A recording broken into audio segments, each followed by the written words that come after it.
From digging ditches to building an empire, discover how you can design a life you love, no degree required. In this episode, you'll learn practical ways to set goals, create multiple income streams, and turn hard work into lasting success, no matter where you're starting from. Hi, and welcome to the You World Order Showcase podcast, where we feature life, health, transformational coaches, and spiritual entrepreneurs stepping up to be the change they seek in the world. I'm your host, Jill Hart, the Coach's Alchemist, on a mission to help coaches and entrepreneurs amplify their voice, monetize their mission, and get visible, leveraging podcasts and Substack. Today, we are chatting with Ken Rusk. Ken spent his younger years digging ditches and working construction. He never went to college. Instead, he made a plan, stayed committed for 30 years, and built multiple thriving businesses. Today, he's a successful entrepreneur and dedicated mentor who has coached hundreds of young people on short, mid, and long-term goal setting, life visualization, career paths, and financial planning. He's deeply passionate about helping people achieve their dreams, regardless of their educational background or past, and is living proof that anyone can create the life they want with clarity, courage, and a plan. He's also the author of Blue Collar Cash. Welcome to the show, Ken. It's great to have you with us. Thanks, Jill. Thanks for having me. I really appreciate it.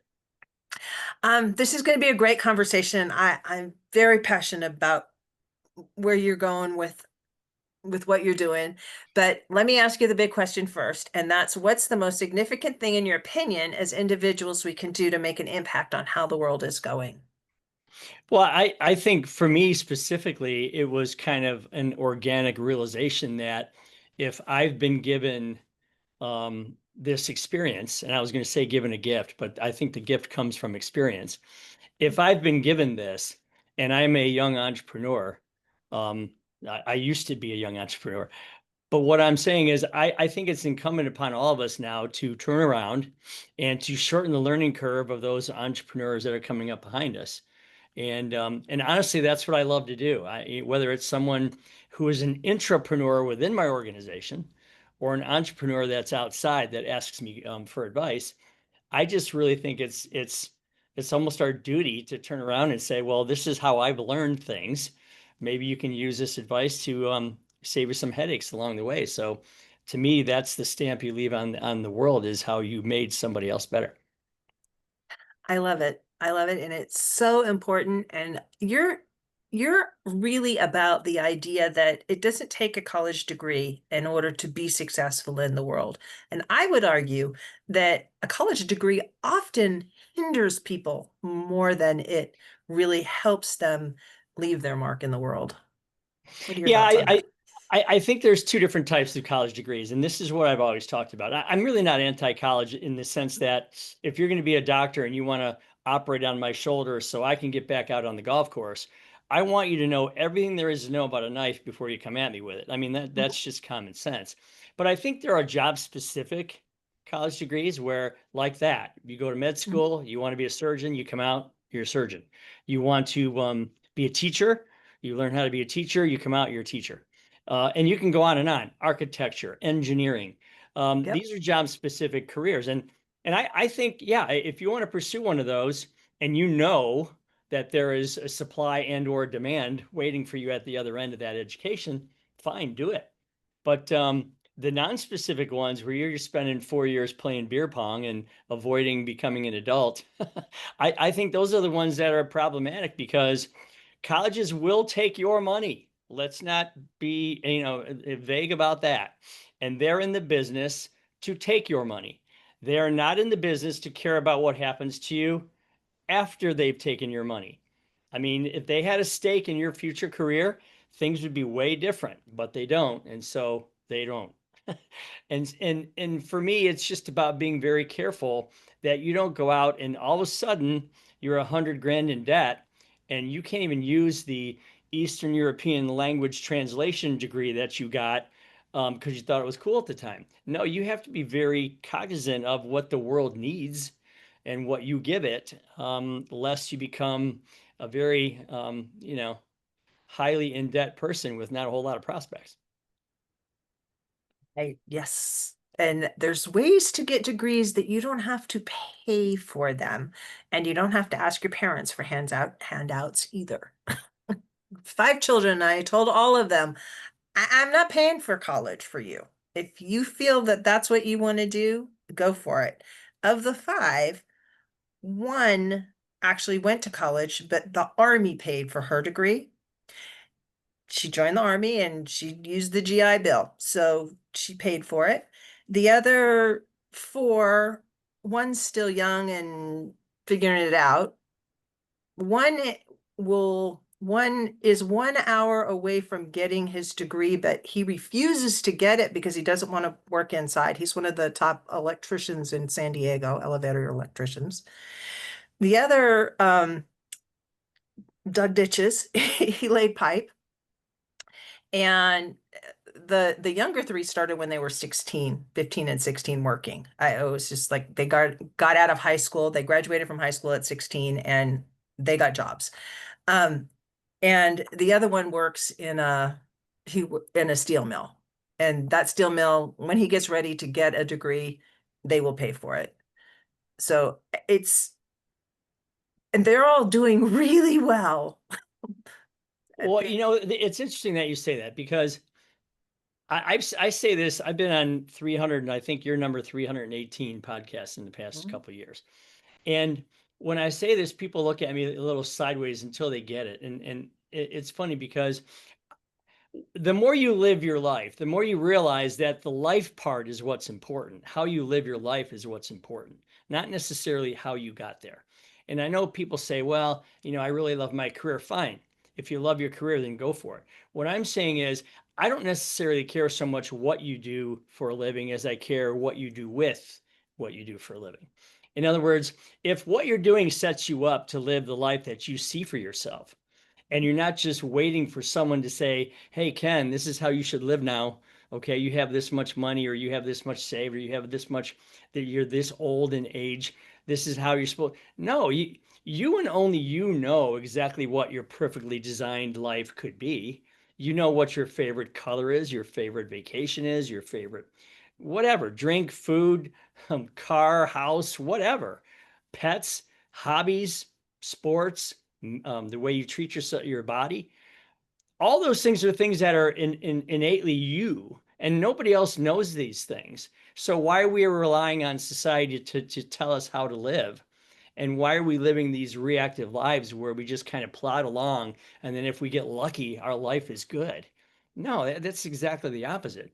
I think you should react to the cold and you go outside and put a jacket on, fine. But everything else in your life should be proactive. What do I want this puzzle or this picture that is my life? What do I want it to look like? Because no one can tell me that but me. Society tries to do that. Your teachers, your parents, your guidance counselors, whoever, that well, you should live this way. No, not necessarily. You should live the way you want to live, and everyone has their own vision or version of that. And that's why I say I would rather have you start with what that looks like first, and then pick one of the 1,000 different careers there are to get you to that place. Because living well is truly, as a 60-year-old person, living well is truly the goal. Yes, and it's not like you have to pick one thing and that's the only thing you can do. It's okay to take lateral moves and turn around altogether. You can Well, reinvent yourself. It as long as this is what I love about what you just said. So the more you visualize what you want your life to look like, the more aware you become, Mhm. because you recognize that it's going to take a certain level of investment to get to that lifestyle, whatever level that is. So now what happens is you have this whole other side of your brain that people like Elon Musk and Bill Gates and Stephen Jobs, they use all the time, which is this huge visual, what if, imagination, hope, dream, and wish kind of side of their brain that is proactive, that we're trained not to use in our life. But you have this whole other force. It's almost like another human being standing next to you that is saying, wow, you need to be aware of all the opportunities now that come before you so you can gain that vision. And that's what you just said. So what happened to me was I'd be clipping along at this particular thing, knowing I was building the picture that I wanted my life to look like. And all of a sudden I would see this opportunity come from the side.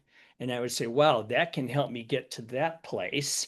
And then I would take advantage of that. So I did kind of move back and forth within a framework. I Mhm. stayed in my lane, but I moved around quite a bit, which is why I own 3 or 4 different companies.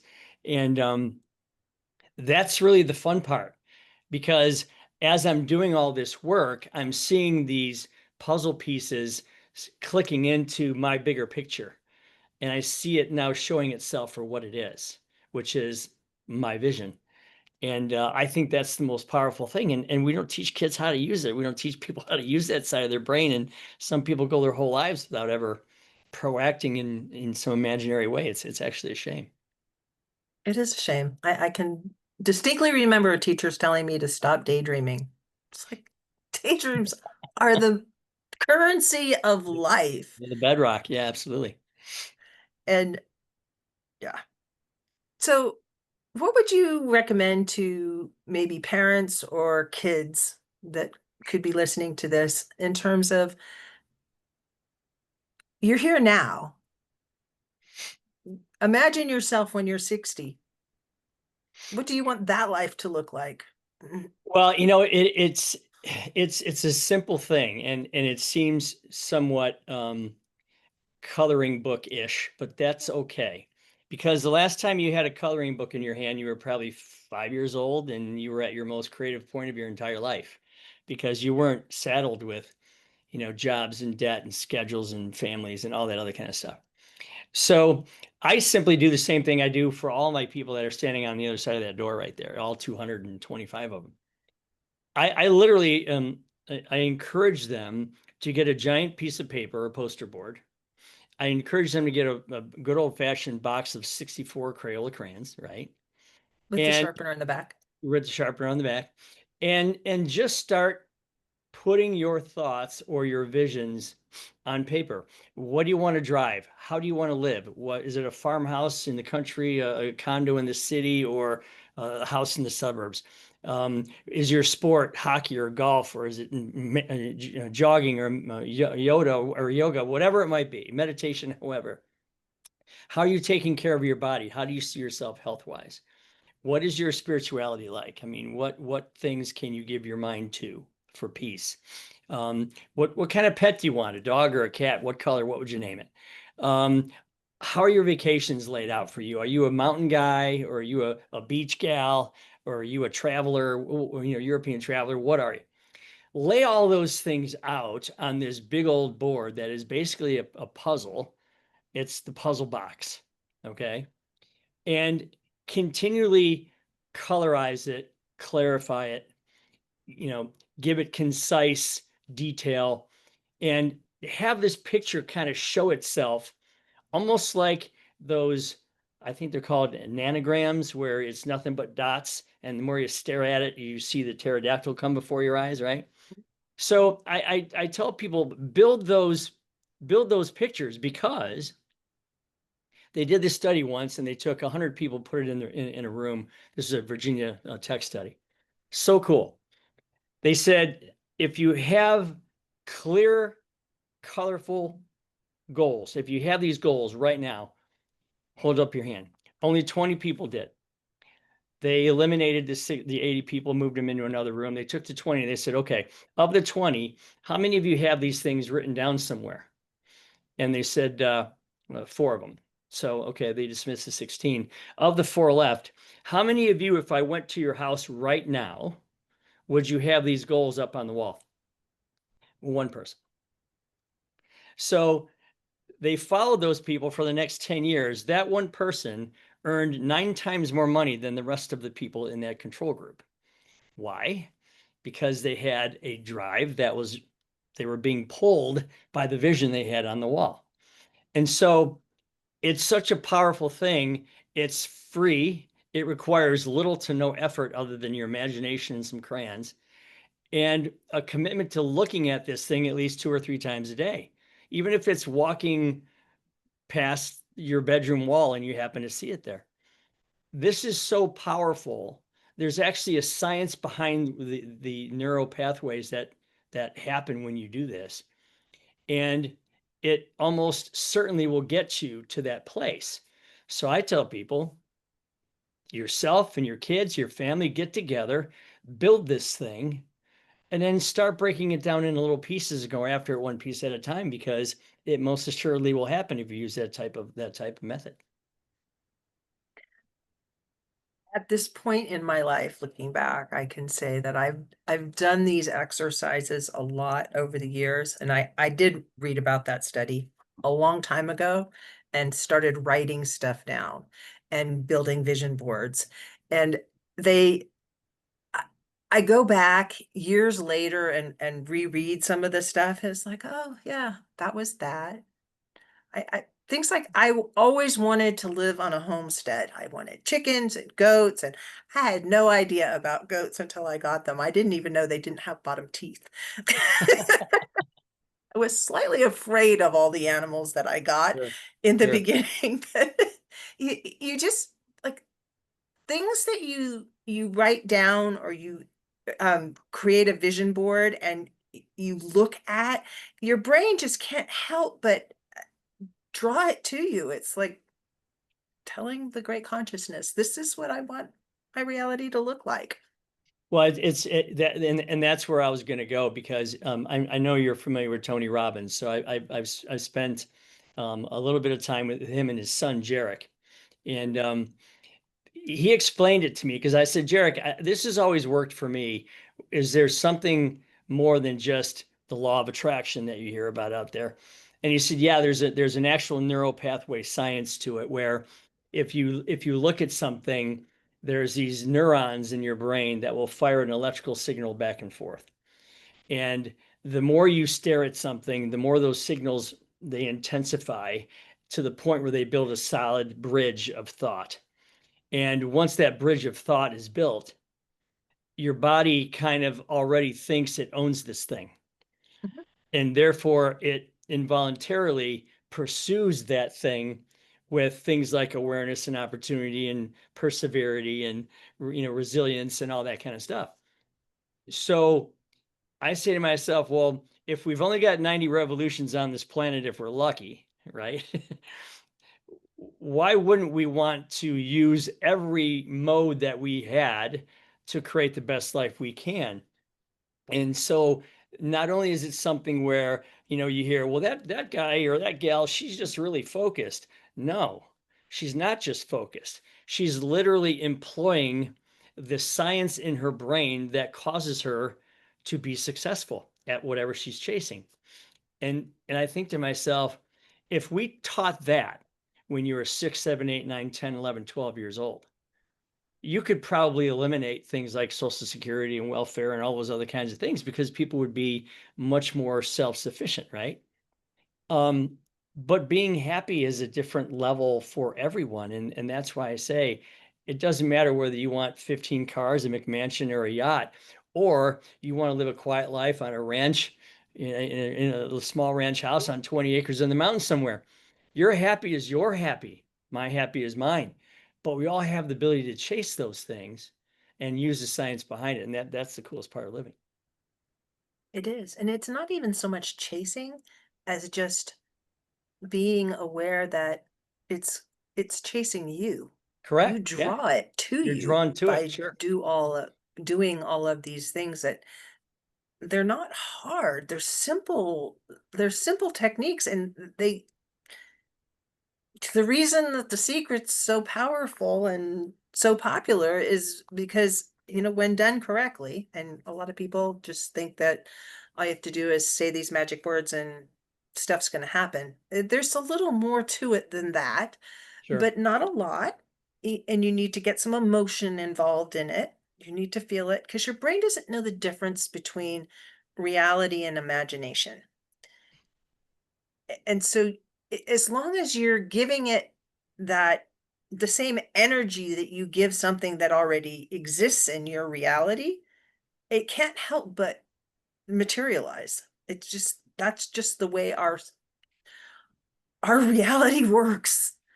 Yeah, and I think for me personally, I had to take um if goals and turn them into when goals. And that's where I think most people fail, Mhm. because they stop at hope, wish, and dream, and they never convert those 3 words to an actual timed pathway.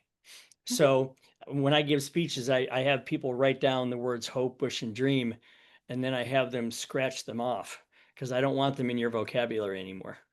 I really want you to replace those words with timed pathway. Okay. I have a timed pathway to a European vacation where I can go golf in Scotland versus I hope someday to golf in Scotland. And there's a jump there. There's a reality jump because every goal in the world is going to stay in hope land, dreamland, or wishland if you don't have a mechanism, a designed mechanism, a purposeful mechanism to get there. And I think that's where most people fail. So, for example, we have this giant black glass board in the hallway. It's 8 by 8 feet, and it's filled with timed pathways where people write with their little neon markers on this glass board. This is what I want. It's going to take me $50 a week for 2 years. I'm going to start here. I'm going to finish there. And then I'm going to sign it and date it. And I'm off to the races. I've got the bookkeeper taking the money out of my paycheck and it's going into my account where I can't touch it. That's the reality of making a hope, a wish, or a dream become actually something. Because if not, people will say, well, Ken, I drew the board and it didn't work for me. What didn't work is the pathway. You had the thought, you got halfway there, in other words. And so I Mhm. encourage people, and I write about this in Blue Collar Cash extensively. I encourage people to say, okay, if I have this thing and I really want it, if I wake up thinking about it or go to bed thinking about it, then I need to build a timed pathway or else it's still going to remain up there. And that's the difference between people who say they're going to do something and the people who actually get it done. Yes. And there's a million ways to bring in cash to get whatever you want accomplished. One of them is just to go get a job and not to be ashamed of getting that job. The job doesn't have to be a forever thing, but especially when you're young, you have a lot of energy and time. You should be doing the thing that covers your basic expenses for living, and you should be working on that thing that's the vehicle for the life that you really want to create. Do them both together.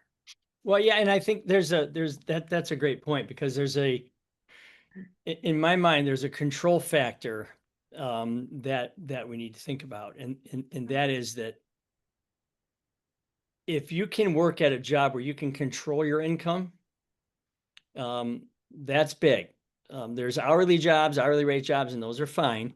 But if you can work at a job where there's an hourly rate plus some way to control additional income there, that's what I would be searching for because um, you definitely want to be able to say the the power of my dream board is a direct connection to the power of my ability to create income to obtain that.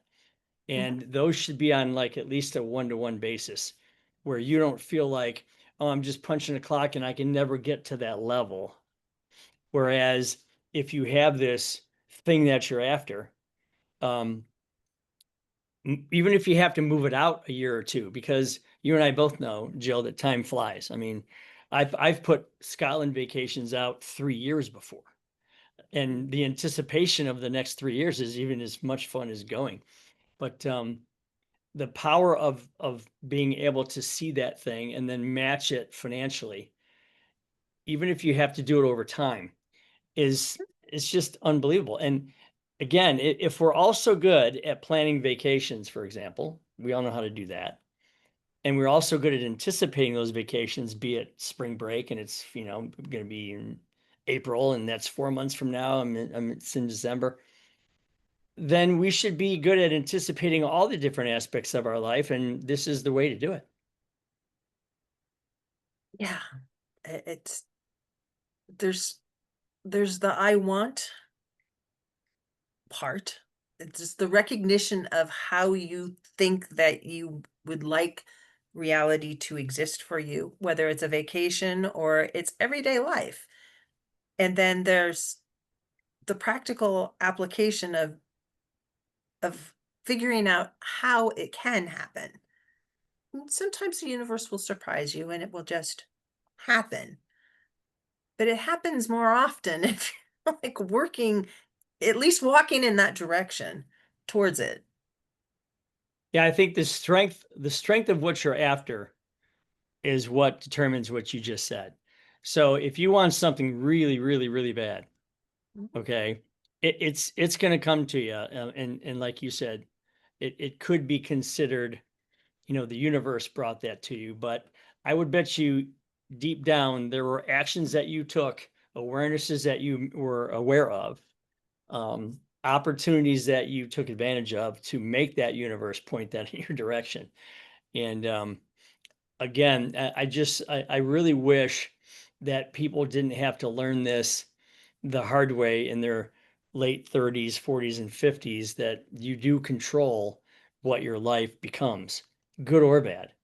Because and that's what I do here. I try to teach all the people. We have a ditch digging business here, and that's what employs a lot of people here. And um, it's so fun to see somebody go from punching a clock for Friday to, wow, I'm designing the way my world's going to work. It's a completely different human being, and it's what I enjoy doing the most.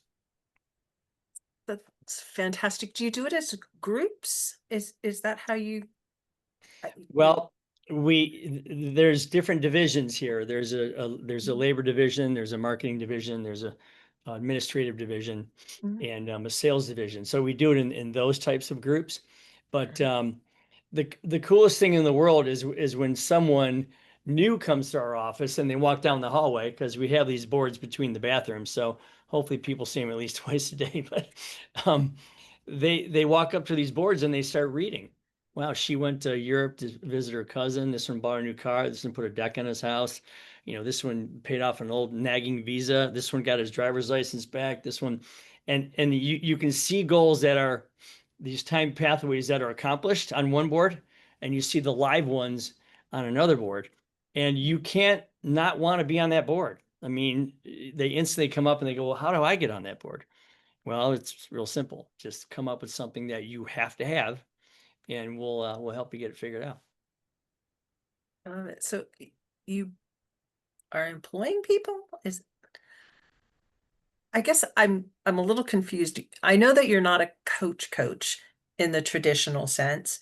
So how how does this translate to the audience if they were looking at you saying, "Oh, I love what he's saying and I'd really like to know more." How does all that Well, how would I run companies that employ 280 people, I think, all in total, Mhm. and they're all over Ohio, and Okay. even in Missouri. So I put that method out to all of them. Okay. In my speeches, I try to do the same thing. I speak to companies and I give them live examples of people building vision boards right on stage.